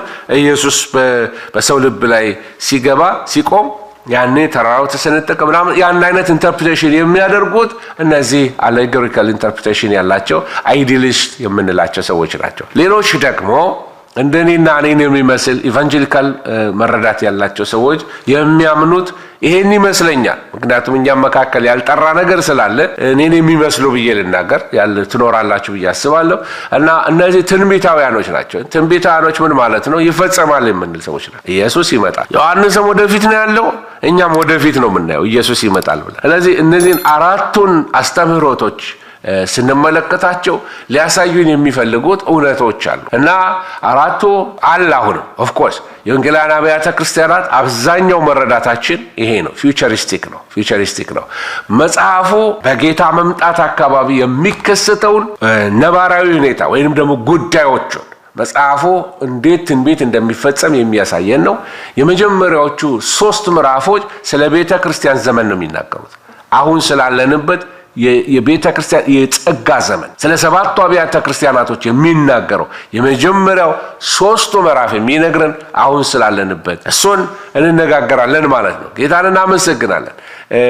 እንግዲህ ይሄ ለምናልባት ይሄኛውንም በቻርት ባሳያችሁ ሰዓት እንዲጠቅመኝ ለመጠቀም ያህል ራእይ ከ1 እስከ 3 የምታዩት ለሰባቱ አብያተ ክርስቲያናት ድካማቸውን ብርታታቸው የሚወቀሱበት ነገር ትመለከታላችሁ። ከ4 እስከ 9 የምትመለከቱት ጌታ እስኪመለስ ድረስ የዓለም ታሪክ ምን ይመስላል ወይንም የትሪቢሌሽን ፒሪየድ ስለ ሰባቱ ማህተሞች ስለ ሰባቱ መለከቶች ስለ ሰባቱ ጽዋዎች እነዚህን ይናገራል። እና ፍርዱ በማን ላይ ነው? በሰይጣን ላይ፣ በሐሳዊ መሲህ ላይ፣ በሐሰተኛው ነቢይ ላይ በእነዚህ ላይ ያነጣጠረ እግዚአብሔር ፍርድ ምን እንደሚመስል በሰባት ማህተም በሰባት መለከት በሰባት ጽዋ እነዚህ ከምዕራፍ 4 እስከ 9 ይሄንን ይገልጣል። የመጨረሻው ክፍል ላይ ስታዩት ከ20 እስከ 22 ላይ በጣም ደስ የሚል አጨራረስ ነው። ስለ ሺህ ዓመት መንግስት የኢየሱስ መንግስት ምን ይመስላል፣ እግዚአብሔር ሲነግስ ምን ይመስላል፣ የዘላለም መንግስት ምን ይመስላል ተስፋ ሰጥቶ የራእይ መጽሐፍ ይደመደማል።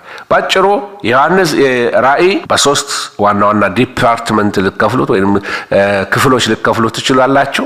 የመጀመሪያው ያየኸውን፣ ሁለተኛው አሁን ያለውን፣ ሶስተኛ ደግሞ ወደፊት ሊሆን ያለውን በሶስት ተመልከቱ። ያየኸውን፣ አሁን ያለውን፣ ሊሆን ያለውን እንድታስቡት ነው በመሃል ቀስ ያልኩት። ምዕራፍ 1 ላይ ቀጥሎ ምዕራፍ 2 እና 3 ከዛ ምዕራፍ 4 እስከ 22 ሜጀር አከፋፈል ተደርጎ በዚህ መንገድ እንረዳዋለን ማለት ነው። ክብር ለእግዚአብሔር ይሁን። አያችሁ የዮሐንስ ራእይ ላል መጽሐፍ ነው። በመንፈስ ቅዱስ ስናነበው የተብራራ መጽሐፍ ኮምፕሊኬትድ የሆነ መጽሐፍ አይደለም። አሁን ያየኸውን ይለዋል። ምንድን ያየው? መሲሁን አየ። ምንድን ያየው? ሰባቱን ኢየሱስ ተገልጦለት በኢየሱስ ፊት የወደቀውን አወዳደቅ የጌታን ክብር ሰባቱን ከዋክብት በእጁ የያዘ ሃሌሉያ። ስለ ኢየሱስ ማንነት ክብሩን ይመለከታል። ይሄ የከበረው ኤግዞልትድ ክራይስት እሱን ይመለከታል። በሁለተኛው ሴሽን ላይ ደግሞ አሁን ያለውን ምኑን? አሁን ቤተክርስቲያንን እያት። ያየው ኢየሱስን ነው። ሌላስ? አሁን ያለው ቤተክርስቲያን ናት። ቤተክርስቲያን ምንድናት? ቤተክርስቲያን በሂደት ላይ አሁን ያለ ነው። ቤተክርስቲያን ከኤፌሶን ጀምሮ እስከ ሎዶቅያ ድረስ መስዳብ ሆናል። ሁሉም ጥቂት ቸርቾች ናቸው ያልተነቀፉት፣ ብዙዎቹ ተነቅፈዋል። ወደ መጨረሻ ስትሄዱ ከ4 እስከ 22 ላይ የመጨረሻው ሊሆን ያለው ምንድነው? እሱ it's a prophecy ትንቢት ነው። ሊፈጸም ያለ ያልተፈጸመ እየተፈጸመ የሚገለጥ ትንቢት ነው። ስለዚህ እነዚህን ሶስት ነገሮች እንድታስታውሱት መልሼ ላምጣላችሁ። ኦኬ ይሄንን ካልኳችሁ ከዛ ዮሐንስ ራእይ ተዋረዱን ላሳያችሁ። ወደ ተዋረዱ ላይ ስትሄዱ መጀመሪያ ከ1 እስከ 3 ያለውን አልኳችሁ። ተመልከቱ። ራእይን በቻርቱ ላሳያችሁ። ከብሉይ ኪዳን ልክ የሚያልቀው መስቀሉ ላይ ነው። ልድገመው። ብሉይ ኪዳን የሚያልቀው መስቀሉ ላይ ነው። ኢየሱስ የተመላለሰበት ዘመን ገና አዲስ ኪዳን አልተሰጠም። መስቀል ላይ ኢየሱስ ደሙን ሲያፈስ ኪዳን ተሰጠ። ስለዚህ ሲጀምር ከመስቀሉ ይጀምራል። ከመስቀሉ ጀምሮ ቀጥሎ ያለው ዘመን የቤተ ክርስቲያን ዘመን እስከዚህ ሰዓት ድረስ የቤተ ክርስቲያን ዘመን ነው። ሞመንት የቤተ ክርስቲያን ዘመን ሲያልቅ ንጥቀት ይሆናል። ንጥቀት ከሆነ በኋላ ይሄ አሁን ለአንዳንዶች ኮንትሮቨርሲ ነው፣ ለእኔ የምስራች ሜሴጅ ነው። ኢየሱስ ይመጣል የምለው ለዚህ ነው። አንዱ ለሰዎች ተስፋ የሚሰጠው ነገር ነገን በክርስቶስ ስንመለከተው ነው። ወገኖች ሆይ በበሽታ ያሉ ሊኖሩ ይችላሉ። በካንሰር የሚሰቃዩ ሰዎች ሊኖሩ ይችላሉ። በተለያየ ተስፋ መቁረጥ ውስጥ በእስር ቤቶች፣ በኑሮ አለመመቸት፣ በጤና አለመመቸት፣ በትዳር አለመመቸት፣ በድህነት በጉስቁልና ክርስቲያኖች እያለፉ ሊሆን ይችላል። ለነዚህ ሰዎች እንዴት ተስፋ ነው? ይሄ የቤተ ክርስቲያን ዘመን ያልቃል፣ ንጥቀት ይመጣል። ከንጥቀት በኋላ የሚሆነው ነገር ላሳያችሁ። ንጥቀት የሚሆነው ጌታን በአየር ልንቀበል ነው የምንሄደው።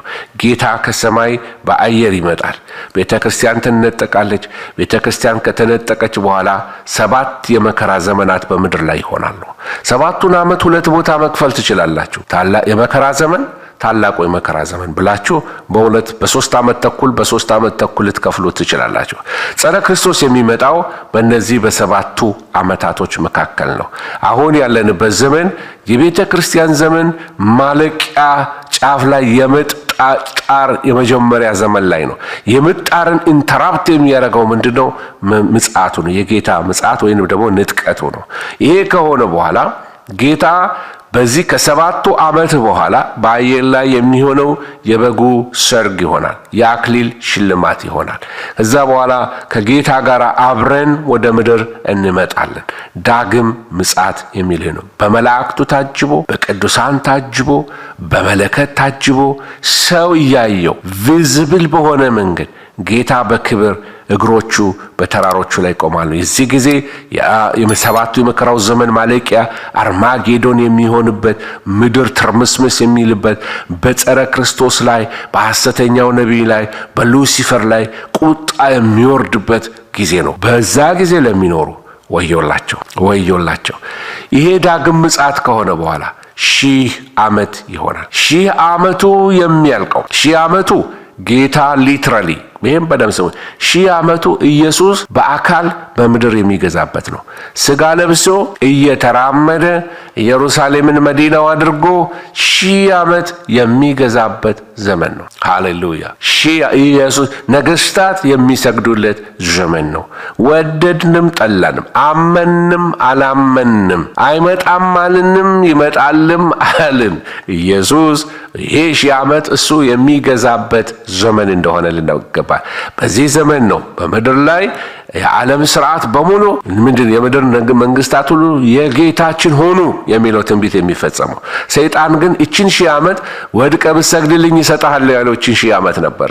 ኢየሱስ ግን ነው ወይ ለአምላክ ለእግዚአብሔር ብቻ ስገድ ለሱም ብቻ አምልክ ተብሎ ተጽፏል ሲለው ትመለከታላችሁ። እና ምን እያልኳችሁ ነው? መጨረሻው ደግሞ ይሆናል 1000 ዓመት ሲያልቅ አውሬው ዘንዶ ይፈታል። ከዛ ምድር ላይ የነበሩ እነዚህ ተወልደው ረጅም ዕድሜ ዝም ብለው በእግዚአብሔር ምሕረት የጠገቡ ሰዎች ጌታን ንጉሥ ያላደረጉት የተሰጣቸውን ዕድል ያልተጠቀሙ የዛን ጊዜ መጨረሻቸው ይሆናል። የዛን ጊዜ የዓለም ፍጻሜ ይሆናል። የዛን ጊዜ ፍርድ ይሆናል። ያ አዲስ ሰማይና አዲስ ምድር ይሆናል። ይሄ ነጩ ዙፋን ፍርድ የሚሆነው ከ1000 ዓመት ዘመን በኋላ ነው የሚሆነው እና ይሄን ይመስላል። ከዛ ኤተርኒቲ ወይንም ዘላለም የሚሆነው ከዚህ በኋላ ነው። ተመልከቱ። መስቀሉ ጋር ላምጣችሁ መልሼ መስቀሉ ጋር ላምጣችሁና ይሄ የመጀመሪያው የምትመለከቱት አንድ ቁጥር እዚህ ጋር የጻፍኳትን ተመልከቱ። ይሄ የመጀመሪያው ምዕራፍ ነው። ምዕራፍ 2 እና 3 የቤተ ክርስቲያን ዘመን ነው። ምዕራፍ 4 እና 5 ንጥቀትን ያሳያቸዋል። 6 እና 19 ከ6 እስከ 19 ሰባቱን የመከራ ዓመት ዘመን ያሳያቸዋል። ከዛስ ምዕራፍ 19 ዳግም ምጽአቱን ያሳያቸዋል። ምዕራፍ 20 1000 ዓመት መንግስትን ይነግራችኋል። ከ20 እስከ 21 የሚያሳያችሁ የመጨረሻውን ኤተርኒቲ ከመግባቱ በፊት አዲስ ሰማይና አዲስ ዘመን አዲስ ምድር ከመሆኑ በፊት የሚሆነውን ታያላችሁ። እነዚህ በምዕራፍ ከፋፈልኩላችሁ፣ በዘመን በክስተት ከፋፈልኩላችሁ። አሁን እነዚህን በሶስቱ ቃላት ልክፈልላችሁ። ይሄ ያየኸውን ከላይ ተመልከቱ። ያየኸውን ከሱ ቀጥሎ ያለው በቢጫ ተመልከቱት። አሁን ያለውን እስከ ንጥቀት የሚመጣውን ዘመን አሁን የሰባቱን የቤተ ክርስቲያን ዘመናት ወይም ደግሞ ሰባቱ አብያተ ክርስቲያናትን አሁን ያለውን ከዚህ በኋላ ያለውን ተመልከቱ። ቀይ ከዚህ በኋላ ሊሆን ያለው ትንቢት ነው። ስለዚህ ገና የተፈጸሙትን ተመልከቷቸው። አሁን ዘመን ያለነው የቤተ ክርስቲያን ዘመን መጨረሻ ላይ ነው ያለነው። ንጥቀት በኋላ እንዳለ ፕሮፌቲክ እንደሆነ ቀዩን መስመር ከተከተላችሁ ትንቢታዊ ሊሆን ያለ ዘመን ነው። እንግዲህ ይሄን ሶፊስቲኬትድ ካላረኩባችሁ እሺ አይታይም ያላችሁኝ ሰዎች ኦኬ ለአንድ አፍታ እንትኑን ላሳያችሁ። ባነሩ ላውርድላችሁና ባነሩን ወደ ታች ላድርግላችሁ። ይቅርታ። አሁን ይታያችኋል። ባነሩን አይታይም። አሁን እስቲ ተመልከቱ። ይታያችኋል። ቶሎ ስክሪኑን ፎቶ አንሱት። መልሼ ባነሩን ወደ ላይ ስለማረገው እሺ ቬሪ ጉድ። ስለዚህ ባነሩ ይሄንን አሁን ለመልሰው ነው። ሁላችሁም ካያችሁት ፎቶ ካነሳችሁት ከታች ምዕራፎቹ አያችኋቸው 1 2 እና 3 4 እና 5 ከ6 እስከ 19 አሁን ምዕራፎቹ ይታያሉ። ፎቶ ካነሳችሁት ባነሩን መልሰዋለሁ ወደ ቦታው። ቴንክ ዩ ይህንን ካልኳችሁ ወይም ደግሞ እንትኑን ላሳንሰው እችላለሁ፣ ግን ስዕሎች እንዳንስባችሁ ብዬ ነው። ሌላው ከፍ አድርጌ ምናልባት ሌላ ስዕል ላሳያችሁ። ይሄኛውን እዩት። የቤተ ክርስቲያን ዘመን ከዛ በኋላ መጨረሻ ላይ ታላቅ ክህደት እንደሚመጣ ይሄን ተመልከቱት። መከራው ዘመን ከመምጣቱ በፊት ብዙ ሰዎች ባክስላይድ ያደርጋሉ። አሁን ኮሮናን እዚህ ላይ ብትናገሩ ትንሽ ትርጉም ይሰጣል። አሁን የቤተ ክርስቲያን ዘመን ያለ ነው። በኮሮና በጣም ብዙ ባክስላይድ ታያላችሁ። ቤተ ክርስቲያን አብያተ ክርስቲያናት ባዶ ሆነዋል። እንደዚህ አይነት ሌላ ክስተት ከተፈጠረ ታላቅ ክህደት በምድር ላይ ይቀጥላል። ያ ክህደት ከሆነ በኋላ የመከራው ዘመን እንደሚጀምር ንጥቀት እንደሚቀጥል ትመለከታላችሁ። ይህንንም ፎቶግራፍ ካነሳችሁት ወደ ታሪኩ ምን የተናገርኩት በዚህ ዙሪያ ነው ፊቸሪስቲክ የሆነው ቪው ማሳያችሁ ማለት ነው። ስለዚህ የዮሐንስ ራእይ ስትመለከቱ አንዱ የሚናገረውን ብያቸዋለሁ። ያየኸውን ብሎ ነው የሚናገረው። በተለይ መጽሐፉ ሲጀምር ነው እነዚህን የሚነግረው ለዮሐንስ ያየኸውን ይለዋል። ስለዚህ ምንድነው ዮሐንስ ያየው ብላችሁ ልጠይቁ ይገባል። የተመለከተው ነገር ቢኖር በዚህ በመግቢያው ምዕራፍ ላይ የምትመለከቱት ኢየሱስንና ወይንም ኢየሱስን በሰባቱ አብያተ ክርስቲያናት ወይንም በሰባቱ መቅረዞች፣ ይሄ መቅረዝ ትክክለኛ ስዕል አይደለም፣ የተሻለ ስዕል ስላላገኘው ነው። ሰባቱ መቅረዞች ወይንም የእሳት መቅረዞችን ትመለከታላችሁ እና ሰባት መቅረዞች ዙሪያውን ከበውት ኢየሱስ መካከላቸው ሆኖ ትመለከታላችሁ። ደረቱን ነው የሚለው፣ ወገቡን አይደለም የሚለው። ደረቱን በወርቅ መታጠቂያ ነው የታጠቀው። ሰባቱን ከዋክብት በእጁ ይዟል። ተመልከቱ። ጸጉሩ እንደ ነጭ ነው። ከአፉ ሰይፍ የሕይወት ቃል ይወጣል ለማለት ነው የሚያሳየው። ልብሱ ነጭ ነው። ይህንን ይናገራል እና አንዱ ላሳያችሁ የምፈልገው ምንድነው ያየው ካላችሁ ኢየሱስን ነው ያየው። ምንድነው ያየው? ኢየሱስ አሁንም he is in charge. አሁንም he is in charge. Yes, despite the persecution, despite the challenge, ካለው ሁኔታ ባሻገር ካለው ተግዳሮት ባሻገር አሁንም ኢየሱስ ምንድነው? አሁንም የቤተ ክርስቲያን አለቃ ነው። አሁንም የቤተ ክርስቲያን ራስ ነው። የስ እየተገደልን ነው። የስ እየታሰርን ነው። የስ ለአራዊት እየተሰጠን ነው ያለ ነው። ግን አሁንም ኢየሱስ በአብያተ ክርስቲያናት መካከል ይመላለሳል። የስ ሐሰተኞች እየበዙብን ያለው አሁንም ኢየሱስ በቤተ ክርስቲያን መካከል ይመላለሳል። ሙሽራውን ይንከባከባል። በእጆቹ ተይዘዋል ሰባቱ ከዋክብቶች ደግሞ መቅረዞቹ የሚናገሩት አብያተ ክርስቲያናትን ነው። እነዛ ከዋክብቶቹን አዋቂዎች ሲተረጎሙት እነዚህ የቤተ ክርስቲያን መላእክቶች ወይንም ደግሞ መጋቢዎች፣ መሪዎችን ወይንም አገልጋዮችን ነው የሚያሳይ። ይህንን ጻፍ ያየኸውን እንደውም ላይ ቀስቶች እያረኩ ባሳያችሁ ይሻላል። የመጀመሪያው ራስና ጸጉሩ እንደ በረዶ የነጣ እንደገና ደግሞ አይኖቹ እንደሚንበለበል እሳት ናቸው። እጆቹ ፊቱ ደግሞ እንደ ፀሐይ የሚያበራ ነው ያየኸው። ከአፉ ሁለት በኩል የተሳለ ሰይፍ የሚወጣ ነው ያየኸው። ደረቱን በወርቅ መታጠቂያ የታጠቀ ነው ያየኸው። እግሮቹ እንደ ጠራ ናስ ሲሆኑ እንደመጠራ ንጹህ ናስ እንደሱ የሆኑ ናቸው። ልብሱ ነጭ የሆነ ልብስ ነው። እንደገና መቅረዞቹ የወርቅ መቅረዞች ናቸው። ወርቅ መለኮትን ያሳየናል። ክብር ለእግዚአብሔር ይሁን። ነጭ የሚያሳየን ቅድስናውን ያሳየናል። ፊቱ እንደ ፀሐይ ያበራል። አይኖቹ እንደሚንበለበል እሳቶች ናቸው። ነገርን ይመረምራሉ። ደረቱ በወርቅ የታጠቀ ነው። ወርቅ አሁን ዲቪኒቲ ወይንም መለኮትን ያሳያችኋል። ራሱ እንደ በረዶ የነጣ ነው። ይሄ በዘመናት መካከል የሸመገለ በዘመናት መካከል የነበረ ያለ የሚኖር ኤተርኒቲውን ያመለክተናል። ስለዚህ ይሄ ጌታ ተገለጠ። ያየኸውን ጻፍ። ማንን አየ? ኢየሱስን አየሁት ብለህ ጻፍላቸው። እንደሱ አየሁት። የነገርን ሁሉ ፍጻሜን አየሁት። የነገርን ሁሉ ጀማሪውን አየሁት። ጌታን አየሁት። ኢየሱስ ሕያው ነው። ተመልከቱት። እኔ ያየሁት ጌታ ሕያው ነው። የቤተ ክርስቲያን ራስ ጌታ ሕያው ነው። እሱ በቤተ ክርስቲያን መካከል ነው ያለው። እሱ የከበረ ጌታ ነው። ሞትን ድል አድርጎ የተነሳ ጌታ ነው የሚል ሜሴጅ አለው። ይሄንን ያየኸውን ጻፍ። ቀጥሎ ደግሞ ምንድነው የሚለው? አሁን ያለውን ጻፍ ብሎ ደግሞ ስለ እንትኖቹ ይናገራል። ስለ አሁን ያለውን ከመናገር በፊት ኢየሱስን ማየቱን መናገሩ በጣም ወሳኝ ነው። ለምን? የመልእክቱ ባለቤት እሱ ነው። ላከኝ የሚለው ማንን ነው? ኢየሱስን ነው። እና ኢየሱስ ምን ይመስላል? እናንተ እንደምታስቡት በፊት አብረነው እንደተመላለስ ነው አይደለም? በቢታንያ፣ ቅፍርናሆም፣ በደብረ ዘይት ተራራ በዛ አብረነው እንደዞር ነው ሳይሆን ፊቱ እንደ ፀሐይ የሚያበራ ነው። አይኖቹ እንደሚንበለበል እሳቶች ናቸው። ራሱ እንደ በረዶ ጸጉር ነው ያለው። ከአፉ በሁለት በኩል የተሳለ ሰይፍ ይወጣል። የእግዚአብሔር ቃል በኤፌሶን 6:17 እንደሚነግረን በእጆቹ ላይ 7 ከዋክብቶች የያዘ ነው። ምልክታዊ ናቸው። ሲምቦሊክ አርጎኖሚ ነገር ነጭ ልብስ ለብሷል። እግሮቹ እንደ ናስ የጠሩ ናቸው። የወርቅ መቅረዙ መካከል እየተመላለሰ ነው። ቤተ ክርስቲያን ናት።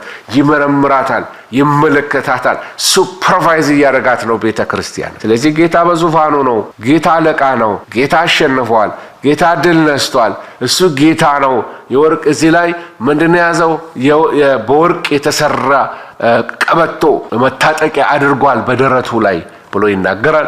አለቅነት፣ ጌትነት፣ ዲቪኒቲ መለኮትነቱን የሚያሳየን ነው። እግዚአብሔር እናመሰግን። ይሄንን ነው መጀመሪያ ጻፈላችኋል። ይሄ ለቤተ ክርስቲያን ትልቅ መጽናናት ነው። ሕያው ጌታ ነው፣ ባለስልጣን ነው። ካፉ ቃል ይወጣል። ቃሉ ደግሞ በሁለት በኩል የተሳለ ሰይፍ ነው። ፊቱ እንዲህ ነው፣ ከግርማው እንደዚህ ነው። ምን ማለት ነው? የትንሣኤው ጌታ እንዲህ ነው። ኢየሱስ ድል ነስቷል። ይሄንን ቤተ ክርስቲያን ሙሽራዋን እያስተዋወቃት ነው። ውቡን ጌታ እያስተዋወቃት ነው። ድል ነሹን ጌታ እያስተዋወቃት ነው። ከረሳቸው ሊያስታውሳት ነው እንደገና። ክብር ለእግዚአብሔር ይሁን። እና ሌላው የሚናገረው ተናገር የሚለው ምንድነው? አሁን ያለውን ምንድነው? አሁን ያለው ሰባቱ አብያተ ክርስቲያናት ያቸው እነዚህ ሰባት አብያተ ክርስቲያናት እዚህ ጋር አይታዩም። ለእናንተ በሰርክል ላሳያችሁ። እዚህ ጋር አያችኋቸው? ሰባት አብያተ ክርስቲያናት እዛ ጋር ችምችም ብለው ተቀምጠዋል። እነዚህ ሰባት አብያተ ክርስቲያናት ኤፌሶን፣ ሰርምኔስ፣ ፊላዴልፊያ፣ ጴርጋሞን ወይም ፔርጋሞስ፣ ቲያጥሮን፣ ሰርዴስ፣ ለዶቅያ እንደዚህ ናቸው። እነዚህ ሰባት አብያተ ክርስቲያናት በዛ አካባቢ አውራ የሆኑ ቸርቾች ናቸው። በሌላ ስዕል አሳያቸው። ርቀታቸውን ተመልከቷቸው።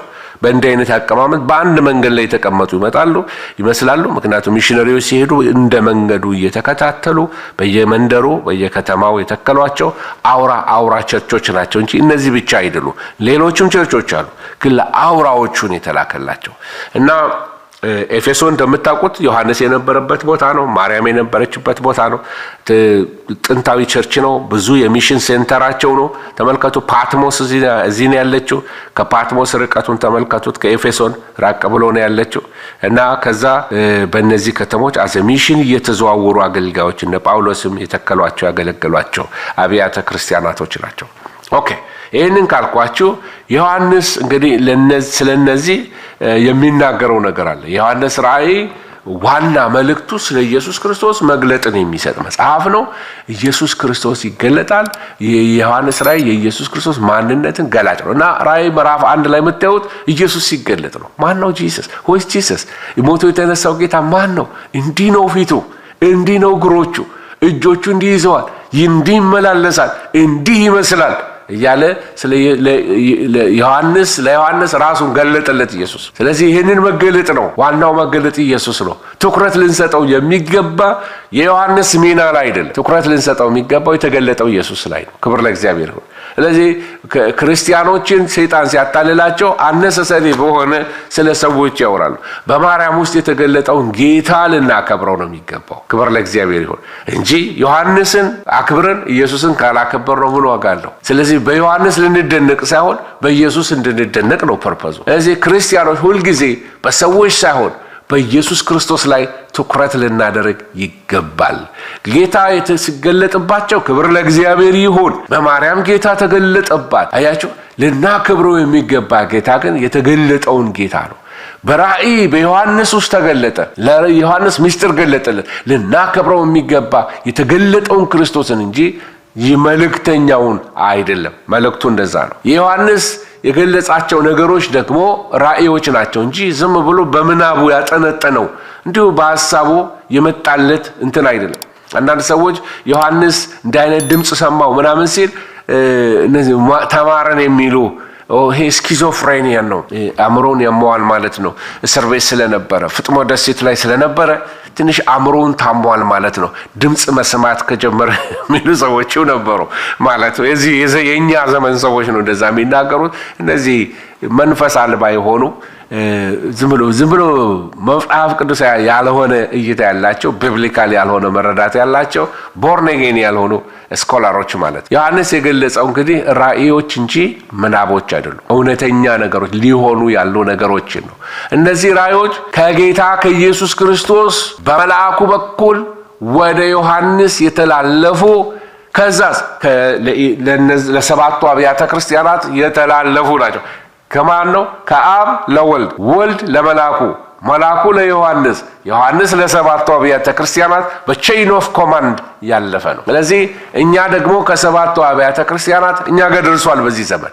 ይህንን የትንቢት ቃል የሚያነቡ ብፁዓን ናቸው። ከሰማይ ከአብ ወደ ወልድ፣ ከወልድ ወደ መልአኩ፣ ከመልአኩ ወደ ዮሐንስ፣ ከዮሐንስ ወደ ቤተ ክርስቲያን፣ ከቤተ ክርስቲያን ወደ እኛ ዘመን ደርሶልናል። ይሄ ብጽዕና ነው። ይሄ በረከት ነው።